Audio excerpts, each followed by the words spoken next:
नमस्कार. जानकीच्या घरामध्ये आता आनंदी आनंद असतो. सगळेजण खूपच खुश असतात. त्याच वेळेला जानकीने छान अशी रांगोळी काढलेली असते आणि ती म्हणत असते, या रांगोळीत जसे मी रंग भरलेत तसेच रंग माझ्या या घरामध्ये भरू देत. बाकी मला काहीच नको. माझ्या या घराला आता कोणाचीही दृष्ट लागता कामा नये. आणि तेवढ्यात मात्र तिथे शर्यू आलेली असते आणि संपूर्ण रांगोळी तिने विस्कटलेली असते. आणि ती मोठ्याने बोलते, वा जानकी वहिनी वा. अगं स्वतःच्या घरात रंग भरायला निघालीस आणि तू तू माझं आयुष्य मात्र उद्ध्वस्त केलंस. तेव्हा लगेच जानकी बोलते, शर्यू वंश काय करताय तुम्ही? शर्यू वंश तुम्हाला समजतंय का? अहो तुम्ही सगळी रांगोळी विस्कटली. तेव्हा लगेच शर्यू बोलते, इथे माझ्या संसाराची वाट लागली, माझ्या आयुष्याची वाट लागली आणि तुला या रांगोळीचं पडलंय. आणि ती रागारागाने ती रांगोळी विस्कटत असते. सगळेजण बाहेर आलेले असतात. तेव्हा सुमित्रा बोलते, शर्यू काय चाललंय तुझं? शर्यू अगं जरा विचार कर, काय वागतेस ते? अगं असं वागायची गरजच काय? तेव्हा लगेच शर्यू बोलते, बस झालं आई, बस झालं. अगं तुला माहिती तरी आहे का, माझ्या आयुष्याची वाट लागली, वाट तेही या जानकी वहिनीमुळे. तेव्हा ऋषिकेश बोलतो, शर्यू शांत हो, काय झालंय सांगशील का नीट? शर्यू प्लीज नीट विचार करून बोलत जा. तेव्हा लगेच शर्यू बोलते, विचार करून बोलत जाऊ? विचार करून? अरे दादा, माझ्या आयुष्याची वाट लागली सांगते, तरी सुद्धा विचार करून बोलत जाऊ? अरे माझा नवरा मला घटस्फोट देतोय, त्यांनी घटस्फोटाच्या पेपरवरती सह्या केल्यात. हे ऐकताच रणदिव्यांच्या पायाखालची जमीनच सरकते. रणदिवे संपूर्ण हादरतात. त्याच वेळेला लगेच जानकी बोलते, खरं सांगा शर्यू वंश, काय झालंय? असे कसे काय भाऊजी तुम्हाला घटस्फोट द्यायला निघाले? नक्कीच कुठेतरी काहीतरी पाणी मुरतंय, प्लीज शर्यू वंश सांगा. तेव्हा लगेच शर्यू बोलते, याचा अर्थ तू माझ्यावरती आरोप करतेस? तू काय वागतेस ते मला सांगशील? प्लीज मला सांग ना. तेव्हा लगेच मोठ्यानी शर्यू असं बोलताच ऐश्वर्या बोलते, शर्यू वंश स्वतःला सावरा आणि चला आतमध्ये चला, आपण आत गेल्यावरती बोलूया आणि या सर्व गोष्टींवरती तोडगा काढूया ना. तेव्हा लगेच शर्यू म्हणते, तू गप्प बस. तू कोण मोठी तोडगा काढणारी? तुझी लायकी तरी आहे का माझ्या समोर उभं राहायची? हे बघ ऐश्वर्या, उगाचच तुझा हा चांगुलपणा माझ्यावरती लादण्याचा प्रयत्न करू नकोस, कारण माझा तुझ्यावरती कधीच विश्वास बसणार नाही. तेव्हा लगेच जानकी बोलते, बस झालं शर्यू वंश, आल्यापासून मी बघते तुम्ही अतिच बोलताय. काहीही बोलणं मी सहन करणार नाही आहे आणि ऐश्वर्याबद्दल तर काहीही बोलू नका. मला माहिती आहे तिने चुका केल्यात, पण तिच्याविषयी बोलताना जरा विचार करत जा. माणूस बदलतो आणि एकदा तरी त्या माणसाला बदलण्याची संधी दिली पाहिजे, या मताची मी आहे. तेव्हा लगेच सुमित्रा बोलते, हे बघ शर्यू शांत हो. आणि ऐश्वर्या खरंच बदलले. या घरासाठी तिने काय काय केलंय ते तुला माहिती नाही. तेव्हा मात्र ऋषिकेश बोलतो, शर्यू शर्यू चल आतमध्ये, आपण आतमध्ये गेल्यावरती नीट बघूया. तेव्हा लगेच शर्यू बोलते, दादा प्रत्येक वेळेला तू तुझ्या बायकोची चूक पाठीशी घालतोस आणि आता सुद्धा तू तेच करतोयस. तेव्हा लगेच ऋषिकेश बोलतो, माझ्या बायकोची चूक पाठीशी घालायची मला गरज नाहीये शर्यू, कारण माझी बायको कधीच चुकू शकत नाही हे मला माहिती आहे. स्वतःच्या जीवाच्या आधी ती या घरच्यांच्या जीवाचा विचार करते. खरं सांगायचं तर शर्यू, तू जानकीला कधीच ओळखू शकत नाहीस. तेव्हा मात्र शर्यू बोलते, बस झालं सारखं आपलं जानकी जानकी जानकी. मग या जानकीला सांगा ना माझा संसार वाचवायला, कारण मी माझ्या नवऱ्याशिवाय राहू शकत नाही. तेव्हा लगेच जानकी बोलते, ऋषिकेशनी मला काही सांगायची गरज नाही शर्यू वंश, खरं सांगू तुमच्या बोलण्यातच मला सगळं काही कळून चुकलं. शर्यू वंश रागाच्या भरात का होईना, पण तुम्ही भाऊजींशिवाय राहू शकत नाही हे कबूल केलं आणि म्हणूनच मी तुम्हाला वचन देते की मी तुमचा संसार वाचवण्याचा पुरेपूर प्रयत्न करेन. पण शर्यू वंश स्वतः सुद्धा एक पाऊल पुढे चाललं पाहिजे. तेव्हा शर्यू बोलते, म्हणजे काय करायचं? त्याचे पाय धरायचे? तर मला त्याचे पाय धरायचे नाहीयेत. तेव्हा मात्र जानकी उलट्या हाताची सनसनीत कानाखाली शर्यूच्या देते आणि शर्यूला बोलते, बस करा. स्वतःचा संसार जर का वाचवायचा असेल ना तर ह्या अहमपणा सोडा. शरयू वंश, तुम्हाला तुमच्याच नवऱ्याचे पाय धरायचे आहेत, त्याची माफी मागायची आहे, कारण चुकी तुमची सुद्धा आहे. तुम्ही त्यांच्यावरती संशय घेतला तेव्हा लगेच शरयू बोलते, याचा अर्थ तुला सगळं काही माहिती आहे? तेव्हा लगेच जानकी बोलते, हो भाऊजींचा मला फोन आला होता, पण मला असं वाटलं नव्हतं की तुम्ही या घरात याल आणि एवढा गोंधळ घालाल.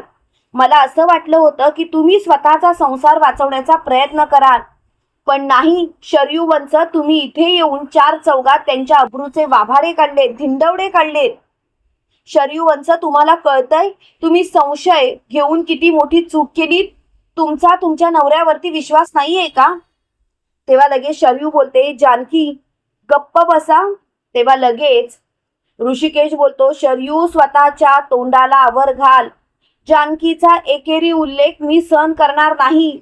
आणि जानकीने तुझ्यासाठी काय केलं नाही शरयू, तूच सांग ना, काय केलं नाही? जेवढं तिच्यासाठी जमेल तेवढं सगळं तिने केलंय आणि तू मात्र तिच्यावरती आरोप करतेस. शरयू, जरा तरी विचार करून वागत जा. तेव्हा लगेच शरयू बोलते, बस. एक गोष्ट तुम्ही सगळ्यांनी लक्षात ठेवायची, काही झालं तरी माझा संसार वाचलाच पाहिजे, नाहीतर मी सगळ्यांना उद्ध्वस्त करेन. तेव्हा लगेच जानकी शरयूचा हात धरते आणि तिला फरफटत घरात आतमध्ये नेते. तेव्हा सुमित्रा बोलते, जानकी शांत हो. त्यावेळेला जानकी बोलते, कशी शांत होऊ आई, कशी शांत होऊ? शरयू वंशांचा राग काढण्याचा मी पुरेपूर प्रयत्न करते, पण शरयू वंश काय करतायत? स्वतःच्याच पायावर धोंडा पाडून घेतायत. त्यांचं हे वागणंच मुळात मला कळत नाहीये. असं का वागताय शरयू वंश, असं का वागताय? अहो, जरा तरी विचार करून वागत जा. शरयू वंश, आम्ही सगळेजण तुमच्या बोलण्याचा विचार करायचा आणि तुम्ही मात्र आमच्या म्हणण्याचा विचारच करत नाही आहात. शरयू वंश, जरा तरी विचार करा की तुम्ही काय करताय ते. तेव्हा लगेच ऐश्वर्या बोलते, जानकी तू तरी शांत हो. अगं, तिच्या मनाची तरी अवस्था आपण ओळखूया ना. तेव्हा जानकी बोलते, ऐश्वर्या एवढा पण चांगुलपणा बरा नव्हे की स्वतःचा स्वाभिमान असा पायाखाली कायमचा तुला दाबून ठेवावा लागेल. तेव्हा मात्र ऐश्वर्या बोलते, तसं नाही जानकी, माझं असंच म्हणणं आहे की आपण आता सगळ्या गोष्टींचा नीट विचार करूया आणि नंतरच मगच सगळं काही नीट करूया. शरयू वंशांची सुद्धा आता तब्येत बरोबर नाहीये, ते त्या मनस्थितीत नाहीयेत. तेव्हा लगेच मोठ्यानी शरयू बोलते, गप्प बस, तुला मध्ये मध्ये बोलायची गरजच काय, आणि तू तर तुझं तोंड बंदच ठेव. तेव्हा लगेच जानकी बोलते, बघितलंस ऐश्वर्या, बघितलंस? शरयू वंश, मला सांगा, तुमचा नवरा कुठे कमी पडतो? तुमचे सगळे हट्ट तो मान्य करतो, सगळे हट्ट तो पुरवतो. शरयू वंश, तुम्ही असं का वागताय? तेव्हा लगेच शरयू बोलते, पुरे झालं, माझे हट्ट पुरवतो म्हणजे सगळं काही झालं असं नाही ना. जानकी, तो दुसऱ्या मुलीवरती प्रेम करतो. तेव्हा लगेच सुमित्रा बोलते, जावई बापू असं करूच शकत नाही शरयू, त्यांचं तुझ्यावरती किती प्रेम आहे ना हे मला चांगलंच माहिती आहे. आणि शरयू, तू खूपच चुकीचं वागतेस की तू जावई बापूंवरती संशय घेतेस. तेव्हा लगेच शरयू बोलते, पुरे, मला आता हा विषयच वाढवायचा नाहीये. प्लीज हा विषय आता बंद करा, नाहीतर नको ते होऊन बसेल. तेव्हा मात्र शरयूची खूपच चिडचिड झालेली असते. त्यावेळेला लगेच शरयू मोठ्याने बोलते, संपलंय ना सर्व. जानकी, तू फक्त माझा संसार वाचवायचा, नाहीतर मी काय करेन ना ते मला माहिती नाही. तेव्हा ऋषिकेश बोलतो, जानकीला काय धमकी देतेस? जानकीने असं काय केलंय की तू तुझा संसार वाचवण्यासाठी जानकीला सांगतेस? स्वतःचा संसार स्वतः वाचवायचा होतास. तू जे काही केलंस ना ते चुकीचं केलंस, आणि शरयू, त्यासाठी मी सुद्धा तुला कधीच माफ करणार नाही. तेव्हा मात्र लगेच मोठ्याने शरयू बोलते, दादा, या जानकीमुळेच माझ्या संसाराची पूर्णपणे वाट लागली. तेव्हा लगेच जानकी बोलते, बोलू देत ना, तिला जे बोलायचंय ते बोल. तेव्हा लगेच ऋषिकेश बोलतो, जानकी, उगाच नको ते आरोप हिचे सहन करू नकोस. हे बघ जानकी, हिने स्वतःचा संसार सांभाळायला चूक केली आणि खापर मात्र तुझ्या माथ्यावरती फोडते. तेव्हा लगेच जानकी बोलते, शरयू वंश, स्वतःचा संसार स्वतः सांभाळा, मला उगाचच गृहीत धरू नका. शरयू वंश, एक गोष्ट लक्षात ठेवा, कितीही काही झालं तरी माझी चूक नाहीच आहे आणि तुम्ही जे काही करताय ना ते खूपच चुकीचं करताय. तेव्हा मात्र शरयूची खूपच चिडचिड झालेली असते. त्यावेळेला लगेच ती मोठ्याने बोलते, पुरे झालं आता. आता मला या गोष्टीवरती काही एक बोलायचं नाही. त्यावेळेला जानकी बोलते, बस, आता मला हा विषयच ताणायचा नाहीये. मी उद्याच्या उद्या तुमच्या नवऱ्याला घरी बोलवते आणि काय तो एकदाचा सोक्ष मोक्ष लावते. शरयू वंश, तुम्ही जे बोलताय ना ते चुकीचं बोलताय. तुम्हाला स्वतःचा संसार सांभाळता आला नाही आणि तुम्ही इथे येऊन उगाचच आकांतांडव करताय. तेव्हा मात्र सुमित्रा खूपच रडकुंडीला आलेली असते.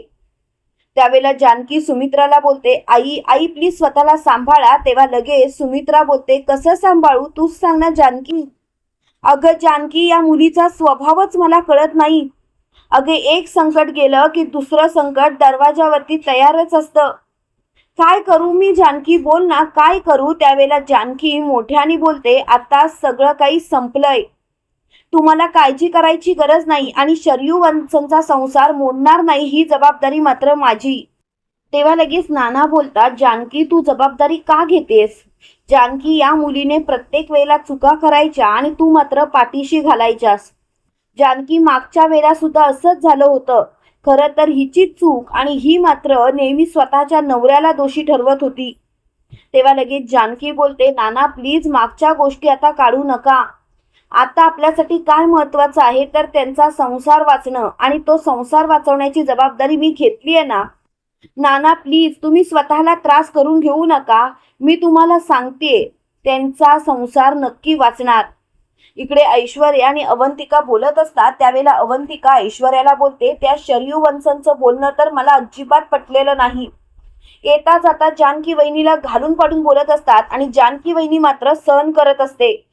प्रत्येक वेळेला जानकी वहिनीने या सर्व गोष्टी सहन करायची गरजच काय. त्यांना समजत नाहीये का, एकदाच काय तो निर्णय त्यांच्या तोंडावर द्यायचा ना. तेव्हा लगेच मोठ्यानी ऐश्वर्या बोलते, जानकीचा स्वभाव कसा आहे माहिती आहे ना. मी एवढ्या चुका केल्या, एवढी कारस्थानं केली, तरी सुद्धा तिने माझ्यावरती विश्वास ठेवला. तरी सुद्धा तिने मला एक संधी दिली. मग इथे तर तिच्या नंदेचाच प्रश्न आहे ना आणि तिचा संसार वाचवण्याचा जानकी नक्कीच पुरेपूर प्रयत्न करणार. तेव्हा लगेच मोठ्यानी अवंतिका बोलते, पण जानकी वहिनी कसं करणार आहे ते सर्व. तेवढ्यात जानकी तिथे आलेली असते. त्यावेळेला जानकी अवंतिकाला बोलते, अवंतिका, या वेळेला सुद्धा मला तुमची गरज आहे, प्लीज मला साथ करा. तेव्हा लगेच अवंतिका बोलते, जानकी वहिनी तुम्हाला प्लीज बोलायची गरजच नाही. जानकी वहिनी, एक गोष्ट लक्षात ठेवा, तुम्ही जो निर्णय घ्याल तो योग्यच असेल याची मला खात्री आहे आणि तुम्ही कधीच चुकू शकत नाही. तेव्हा मात्र जानकी बोलते, पुरे, एक गोष्ट लक्षात ठेवायची, काहीही झालं तरी शरयू वंशांचा संसार वाचवणं आपल्याच हातात आहे. तेव्हा लगेच ऐश्वर्या बोलते, पण झालंय तरी काय असं. नुसतं नवऱ्यावरती संशय घेतलाय म्हणून त्या सोडून आल्यात की आणखीन काहीतरी. त्यासाठी आपल्याला त्यांच्याशी बोलावं लागेल. तेव्हा लगेच जानकी बोलते, काळजी करायची गरज नाही, सगळं काही अगदी व्यवस्थित होईल. मी आहे ना, मी सगळं काही नीट करेन. तेव्हा मात्र लगेच ऐश्वर्या बोलते, जानकी जबाबदारी तर तू घेतलीयस, पण खरोखर ती जबाबदारी पेलवणार आहे का तुझ्यानी. कारण शरयू वंशांचा स्वभाव कसा आहे हे सर्व आपल्याला माहिती आहे. मला एवढी खात्री आहे की या सर्व गोष्टींमध्ये त्यांचीच चूक आहे. तेव्हा मात्र जानकी ऐश्वर्याला बोलते, ऐश्वर्या, हो, शरयू वंशांचीच चूक असणार याची मला खात्री आहे, पण कितीही काही झालं तरी सुद्धा आपल्याला शांतच राहावं लागणार. इकडे सुमित्रा रडत असते. त्यावेळेला नाना बोलतात, काय चाललंय, कशाला रडताय आता. तेव्हा लगेच सुमित्रा बोलते, अहो अहो मला समजतच नाही आपल्या मुलीचं आपण कसं काय करायचं. प्रत्येक वेळेला तिच्या संसारात काही ना काहीतरी वादळ असतंच आणि ती ज्या पद्धतीने या घरात येते ना, खरंच भीती वाटते. तेव्हा नाना बोलतात, तू काळजी करू नकोस, आपल्या घरावरती कितीही वादळ आली, कितीही संकट आली तरी सुद्धा आपला मेन आधार म्हणजे आपली जानकी आहे आणि तिने जर काही जबाबदारी घेतली आहे तर नक्कीच सगळं काही व्यवस्थितच होईल. तेव्हा मात्र जानकी तिथे आलेली असते आणि जानकी ऋषिकेशला बोलते, ऋषिकेश, आई आणि नानांना समजवा, काही एक काळजी करायची गरज नाही. तेव्हा लगेच ऋषिकेश बोलतो, पुरे, मला आता काही समजवायचं नाहीये जानकी. जानकी शांत राहिलेलंच बरं. तेव्हा लगेच नाना बोलतात, जानकी, आमचा तुझ्यावरती विश्वास आहे, तू जे काही करशील ते योग्यच करशील याची मला खात्री आहे. तेव्हा लगेच जानकी बोलते, बस, मला आता हा विषय वाढवायचा नाहीये. फक्त आणि फक्त शरयू वंशांना त्यांचा संसार लवकरात लवकर मला मिळवून द्यायचा आहे. तेव्हा लगेच नाना बोलतात, जानकी, जानकी, तू हे करशील. तेव्हा लगेच सौमित्र बोलतो, कसं काय करणार? जानकी वहिनी, तुला माहिती आहे का या शरयूने काय गोंधळ घातलाय? मी आताच तिच्या नवऱ्याशी बोलून आलोय. तेव्हा मात्र लगेच जानकी बोलते, सौमित्र भाऊजी, काय सांगताय तुम्ही? तेव्हा लगेच सौमित्र जानकीला सांकेतिक भाषेमध्ये सर्व काही सांगत असतो आणि ते ऐकल्यानंतर जानकीला धक्काच बसतो. तुम्हाला काय वाटतं मित्रांनो, खरोखर जानकी शरयूचा संसार वाचवू शकेल का? कमेंट करून नक्की कळवा आणि असेच मालिकेंचे नवनवीन अपडेट पाहण्यासाठी व्हिडिओला लाईक, चॅनलला सबस्क्राईब करायला विसरू नका.